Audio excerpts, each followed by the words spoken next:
I'm Scott Wolf from Grow Smart, Rhode Island. Our Power of Play Summit takes place on Friday, May 11th at the Rhode Island Convention Center. The summit examines in depth how Rhode Island can best use its assets to jumpstart our economy. Nationally recognized developer and urban revitalization expert Chris Lineberger will deliver the keynote speech. The summit will also showcase local smart growth projects. So join us at this year's summit. Find out more at growsmartri.org. The following special program is brought to you by Atrion IT Technology, Rhode Island College, Cardi's Furniture, and the Arpin Group. Hello, I'm Peter Arpin, and welcome to this special edition of the Green America Hometown Tour. This special edition comes to you from Boston's Carbon Day, which took place last year. We held back releasing it for just the right time. We wanted this great event to complement a bigger effort and to help introduce Rhode Island and its cities to the great prospect of hosting their own Carbon Day. So, in this special edition, you'll meet Steve Mahoney from My Bike Online, Nathan Phillips from Boston University, Dave Bartlett from IBM and Boston University, John Zeter of eCars of New England, and the Carbon Day Boston Events Director, Jack Craig of EV UIS. That's coming up next on this special edition of Renewable Now's Green America Hometown Tour.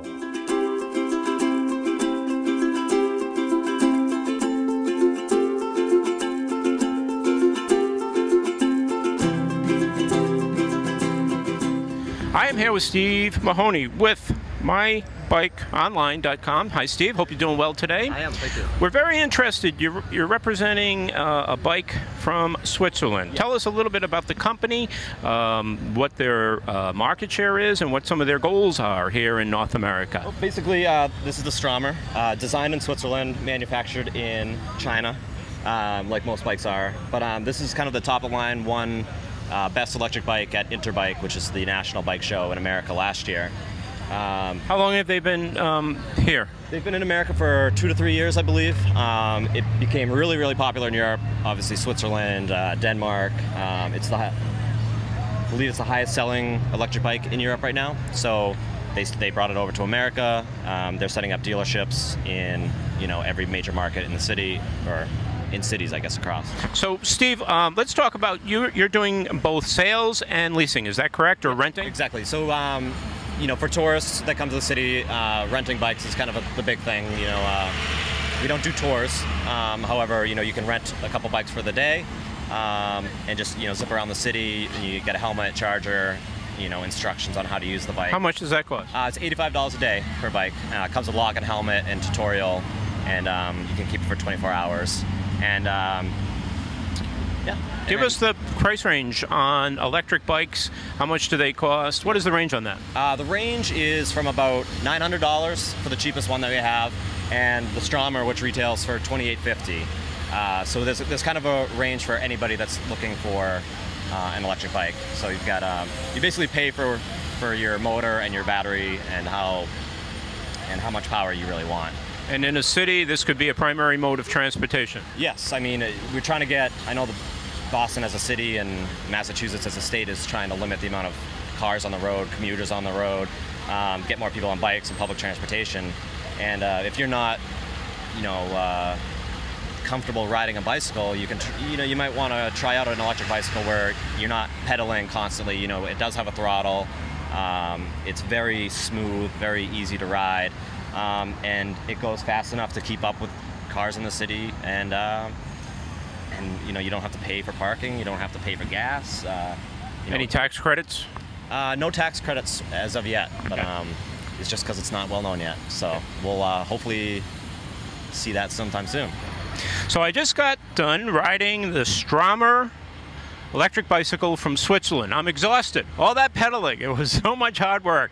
This bike is amazing. Very simply, to get going, to get it up to 2 miles an hour, switch it into the electric mode, and then I never touched the pedals after that. The responsiveness of the bike is extremely lightweight, very comfortable, and I didn't crash. I'm here with Nathan Phillips. Nathan, you're working with BU on this project, the carbon metabolism of Boston. Tell us about it. Well, urban metabolism is a term that kind of embodies looking at a city as if it's an organism. And so what we're looking at is the flows of material and energy into a system as a city, Boston and Greater Boston. And the lens that we're looking at is carbon. Carbon is the currency of urban metabolism that we're investigating. So explain that to me in simple terms then. We breathe out carbon. Yep. Trees take up carbon. Carbon dioxide comes out of the tailpipes of our cars. It's emitted from our buildings. It's a glue that links humans to the built environment. And so it is a wonderful cross-cutting lens that allows us to think about the city as a living, breathing kind of organism. And it's by doing that science, it allows us to inform policy on how we can reduce the carbon footprints of cities. So you're here on Carbon Day to do what exactly, and then what are your goals, both short and long term, and how does this relate to kind of the rest of the world? Yeah, the short-term goal is to understand how cities work using that carbon lens, and to basically allow us to understand how to make the city more sustainable.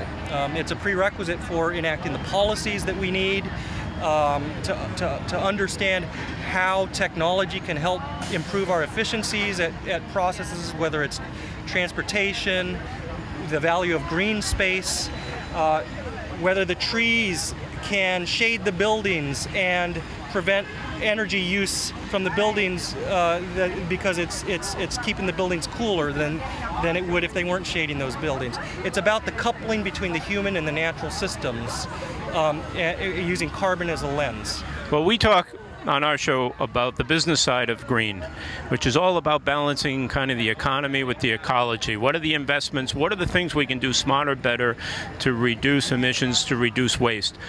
Ultimately, how do you see this having an impact on Boston's or any city's economy? Well, I think that sustainability should be good for the bottom line, and it should be good for the environment. And I feel like that is the case. In terms of when we save energy, we're saving money. We're preventing carbon emissions. We have situations in Boston that are like other cities where we're leaking lots of natural gas out of our distribution system. That's a waste of money. It's greenhouse gases that are going into the atmosphere. It's carbon. And so I think it can be a win-win situation in terms of the bottom line and environmental sustainability. At Atrion IT Solutions, we understand that integration between people and technology is important. Our goal is to focus on your business so you can focus on your clients. Atrion, we do IT right. I'm Scott Wolf from Grow Smart, Rhode Island. Our Power of Place Summit takes place on Friday, May 11th at the Rhode Island Convention Center. The summit examines in depth how Rhode Island can best use its assets to jumpstart our economy. Nationally recognized developer and urban revitalization expert Chris Lineberger will deliver the keynote speech. The summit will also showcase local smart growth projects. So join us at this year's summit. Find out more at growsmartri.org.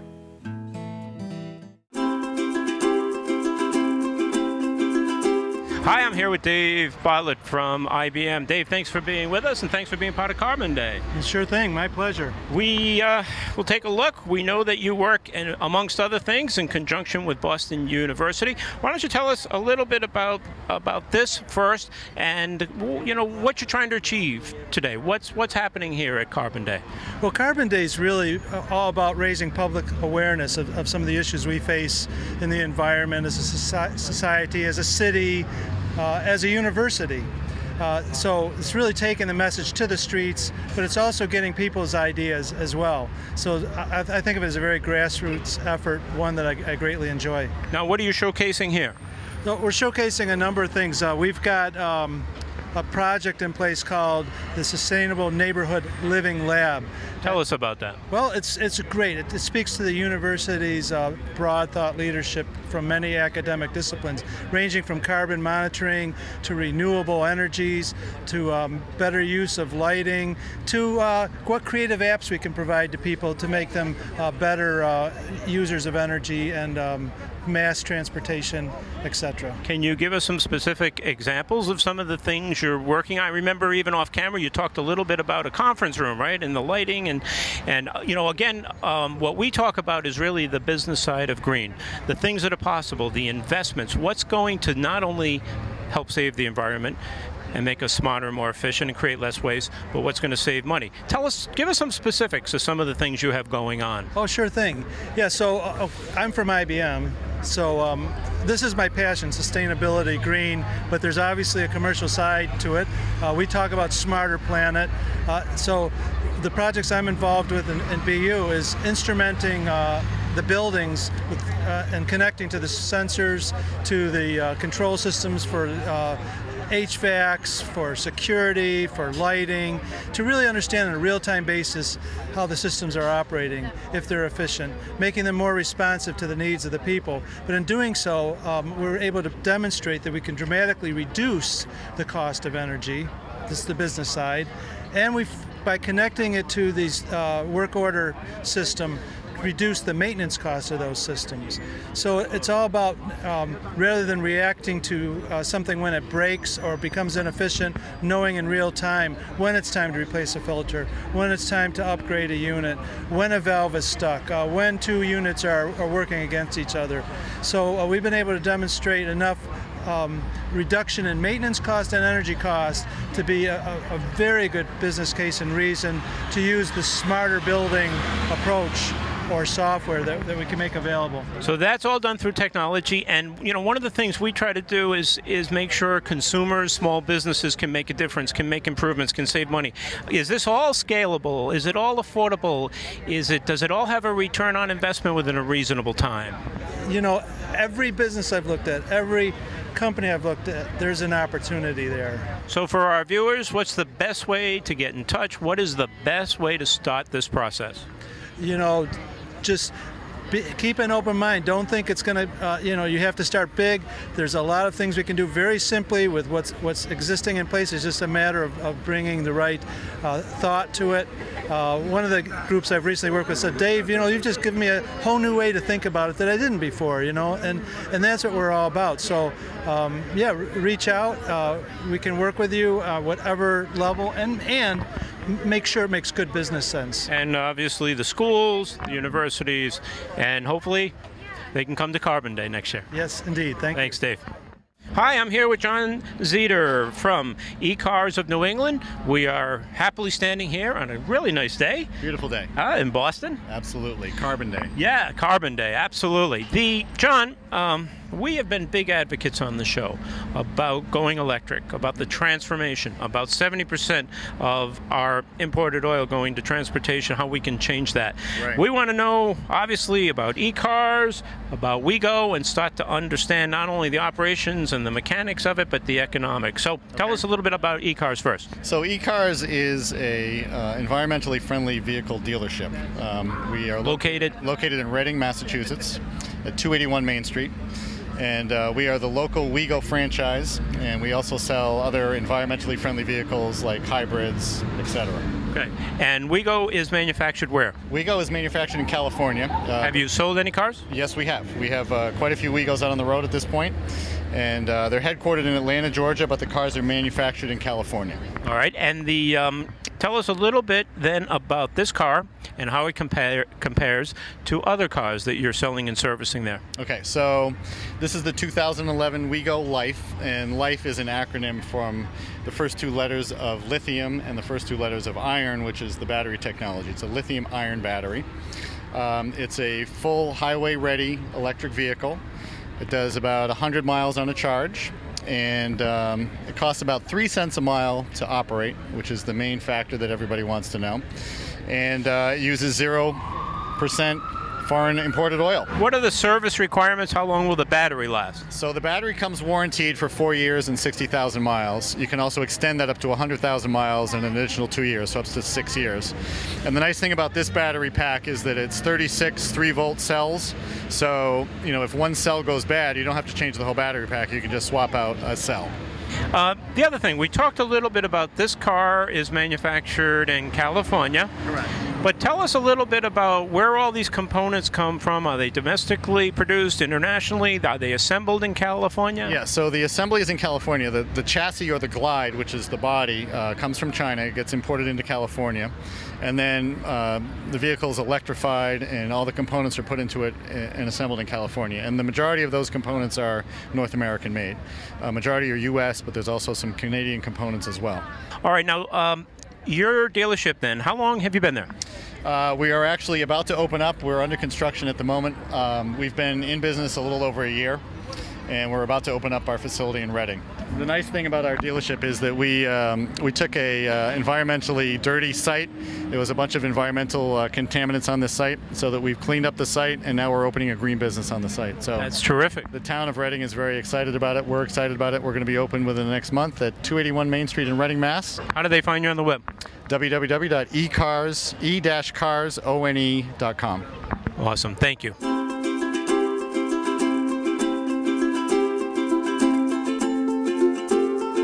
At Atrion IT Solutions, we understand that integration between people and technology is important.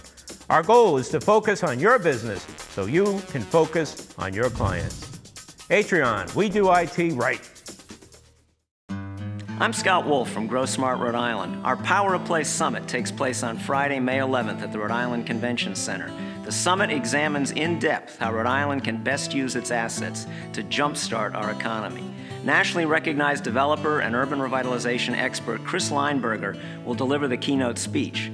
The summit will also showcase local smart growth projects. So join us at this year's summit.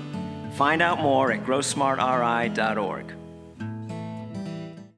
Nature's Rest, New England's most popular latex brand, is now exclusively at all Carty's Furniture and Carty's Furniture mattress locations. Nature's Rest eco-friendly construction includes a plant-based poly-support core with carbon-negative wood foundation base. Latex is the Earth's best natural resource for sleep, and Nature's Rest mattresses are proven to provide superior pressure relief to give you a more restful, rejuvenating night's sleep. Carty's Furniture and Carty's Furniture mattresses.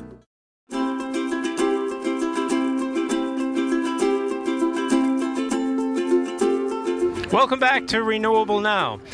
Peter Oppen, and here at Carbon Day in Boston with the creator and the genius behind it, Jack Craig. Thank you very much. I don't take that much credit. I had a lot of help. Boston University is a great partner to work with, and they're very key in helping us to attract such great and interesting people for the Electric Showcase and the Green Space Showcase. Well, I got to tell you, Jack, we've had an awesome time. We've done a lot of things. We've gotten a chance to ride a Segway. We've gotten a chance to ride an electric bike that you can also pedal without running over too many people, too many pigeons, without doing anything too serious to your liability policy. Had a great time talking to the BU folks, to Nathan, yes, who's running a lot of the carbon studies, yes, here in Boston, which has been intriguing, and had a great talk with Dave from IBM. So I think we've touched a lot on what is possible, not just in this city clearly, but what is possible everywhere in the world. Yes. Let's back up. This is your third year? Second. This is the second annual. And what were your goals coming into today? My goals were, again, the same as they have been, to try and inform as much of the public and school children about the possibilities for their future in carbon reduction, and in that being the case, we started with electric vehicles. We've opened it up to green roofs, green walls, green programs for trees, green space within the urban areas and the rural areas. There's a lot that people, once they know about, can either at least appreciate and take into consideration in decisions and things that come their way in the future, or even participate with regards to helping things happen where they live. Jack, the one thing that has touched us a great deal is really the the wide variety of people, young and old, people that are interested in so many different things, but that are clearly interested.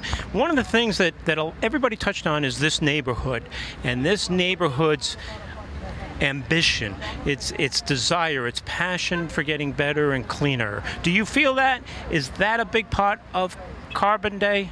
Yes, and the city has done a great deal in that they have a single stream recycling, so you don't have to separate the plastic from the glass, and it's a lot easier, so a lot more people participate in it. You know, they've got this Grow Greener, Boston Greener. They're going to plant 100,000 trees in Boston over the next several years. They already participate in Tree City USA, where they inventoried over 600,000 trees in Boston last year. And they have a great energy department. The transportation department is installed 3 electric charging systems up at City Hall. They've got a grant for installing 22 more around town in the next year. The statewide programs are great. There's just a lot of people. Sierra Club, the oldest environmental group in the United States, has an EV campaign. And what we begin to realize is it's obviously a collective effort that touches changing transportation systems, that touches the efficiencies of the buildings here, touches the waste management, which touches the interaction between people, the city, but it touches every aspect of individuals, corporations, nonprofits, schools, government. Yeah. And so for Carbon Day to be successful going forward here in Boston and in other places, what does it take to bring all of that together and to get it in place and working 365 days a year? Well, again, you need to be able to communicate to the various parties, because you, again, realize that each one has a different purpose and a different mission that they're involved in, whether they're in business or they're in government or they're in the communities, whether they're residents or property owners. They all have a part to play.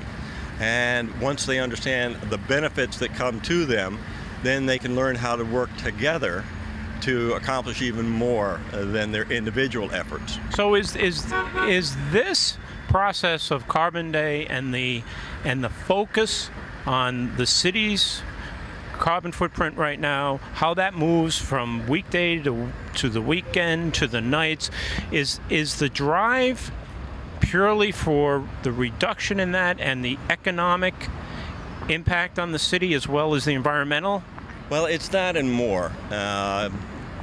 I like to say that, you know, this is as much a social and cultural paradigm change as it is an energy and environmental change. We've been doing business a particular way for 100 years with our energy consumption, with our use of space, our use of land, our use of the environment around us. And we have now come to a new level of knowledge of what that means and how it can be affected negatively, and that we have the power to do something to change that. The more we learn, the more we need to study, and the more we need to collect the political will, both personally and from the others around us in business and government, to do those things to make things better. But is everybody convinced that at the end of the day, if you're successful in reducing our carbon footprint here, that we will have financial gain? We're working on that. All right. All right. Well, we, of course, are finishing up here in Boston. We are so grateful to Jack Craig, who does a tremendous job here. Our goal at Renewable now is not only to cover this story, not only to touch the organizations and the companies and the individuals, not only to show you how much fun people are having, how well educated, how interested, how many people are stopping, are learning, are driving electric vehicles, but we want to help take this national. This mission of reducing carbon, particularly through a transformation in our use of energy, from going from imported oil and fossil fuel to electric, is a huge part of our ecological and economic answer going forward. We will continue to report on this. We will be back next year. We will be looking for other carbon days, and we are so grateful for you tuning in. We want to hear from you. This is Peter Arpin for Renewable Now, the show that brings you the business side of green.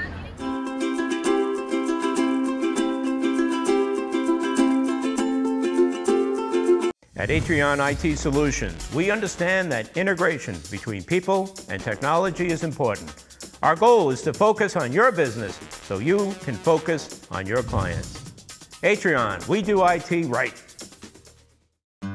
I'm Scott Wolf from Grow Smart, Rhode Island. Our Power of Place Summit takes place on Friday, May 11th at the Rhode Island Convention Center.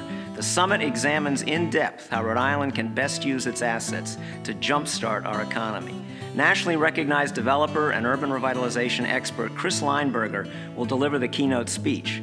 The summit will also showcase local smart growth projects. So join us at this year's summit. Find out more at growsmartri.org.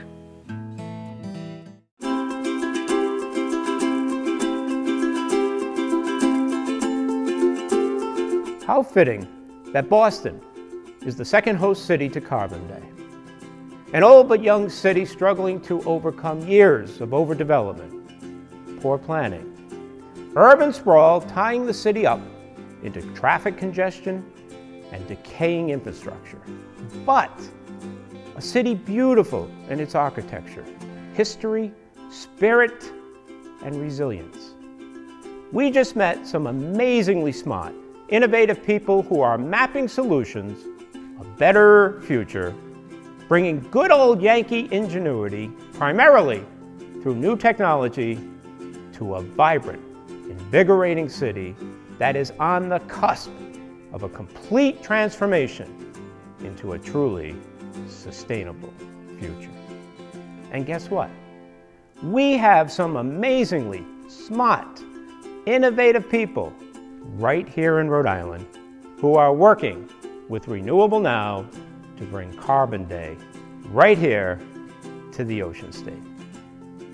I'm Peter Arpin for this special edition of the Green America Hometown Tour that is bringing you the business side of green. Whatever we deny or embrace, for worse or for better, we belong together. Underneath everything we are, underneath everything we do, we are all people, connected, interdependent, united. And when we reach out a hand to one, we can influence the condition of all. That's what it means to live united.